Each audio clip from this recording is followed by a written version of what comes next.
धृतराष्ट्र के 100 पुत्रों की नामावली। जन्मेजय ने पूछा, ब्रह्मन, धृतराष्ट्र के पुत्रों में सबसे ज्येष्ठ कौन था, फिर उससे छोटा और उससे भी छोटा कौन था? उन सबके अलग अलग नाम क्या थे? इन सब बातों का क्रमशः वर्णन कीजिए।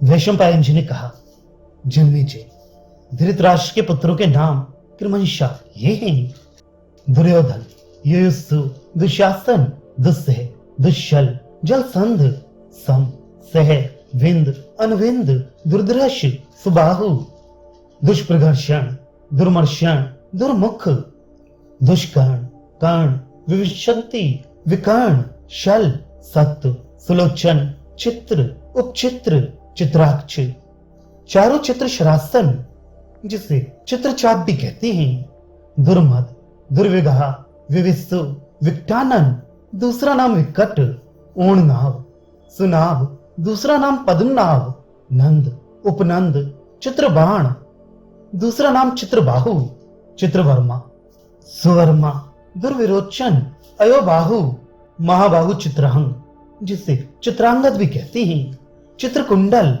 जिसे सुकुंडल भी कहते हैं, भीमवेग, भीमबल, बलाकी, बलवर्धन, दूसरा नाम विक्रम, उग्रायुध, सुषेण, कुंडोदर, महोदर, चित्रायुध या द्रोणायुध, निशंगी, पाशी, वृंदारक, दृढ़वर्मा, दृढ़छत्र, सोमकीर्ति, अनुधर, दृढ़संग, जरासंध, सत्यसंध, सदासुबाक, दूसरा नाम सहस्त्रवाक, उग्रश्रवा, उग्रसेन, सेनानी, जिसे सेनापति भी कहते हैं, दुष्पराज्य, अपराजित, पंडितक, विशालाक्ष, दुराधर या दुराधन, दृढ़हस्त, सुहस्त, वातवेग, सुवर्चा, आदित्य केतु, वयाशी, नागदत्त, अग्रयायी या अनुयायी, कवची, कृथन, दंडी, दंडधार, धनुग्रह, उग्र, भीमरथ, वीरवाहु, अलोलुप, अभय,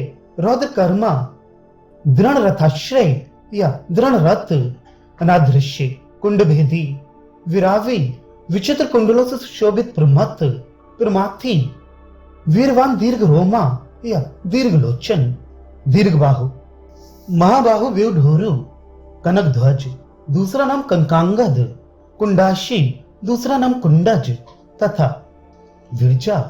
धृतराष्ट्र के ये 100 पुत्र थे। इनके सिवा दुश्शला नामक एक कन्या थी जो 100 से अधिक थी।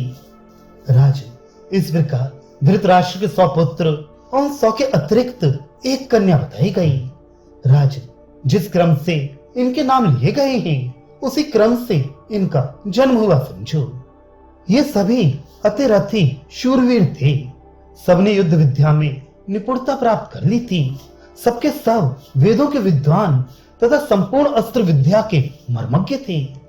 जन्मेजय, राजा धृतराष्ट्र ने समय पर भले भांति जांच पड़ताल करके अपने सभी पुत्रों का उनके योग्य स्त्रियों के साथ विवाह कर दिया। भरत श्रेष्ठ, महाराज धृतराष्ट्र ने विवाह के योग्य समय आने पर अपनी पुत्री दुश्शला का राजा जयद्रथ के साथ विधि पूर्वक विवाह किया।